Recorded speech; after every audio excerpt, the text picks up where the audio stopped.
Coming up at 10:30, it's Sports Day. Then at 10:40, the papers will discuss the stories on tomorrow's front pages.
Tonight at 10, thousands gather in Houston, Texas for the funeral of George Floyd, the African-American who died while being detained by police.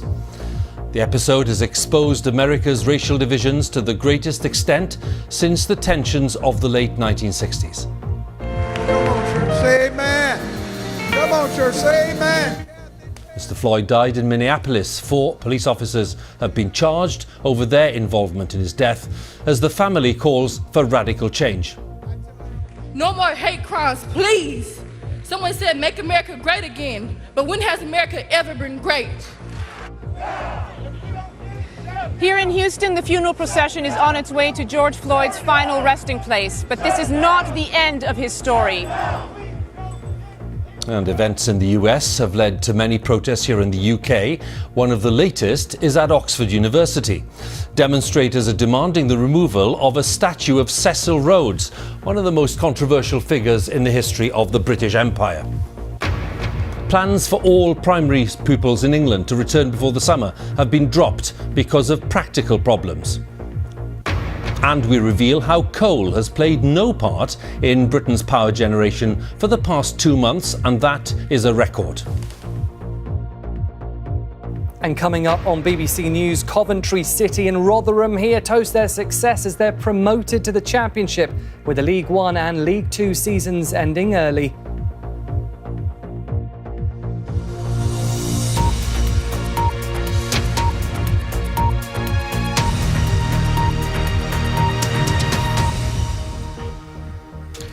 Good evening. Thousands of people have gathered in Houston, Texas for the funeral of George Floyd, the African-American whose death, while being detained by police, has caused outrage around the world. 4 police officers in Minneapolis, where Mr. Floyd died, have been sacked and charged over their involvement in his death. The episode has exposed America's racial divisions to the greatest degree since the late 1960s, and the nation's politics in this year of a presidential election is equally polarised. The Democratic presidential candidate, Joe Biden, said that Mr. Floyd's death was one of the great inflection points in American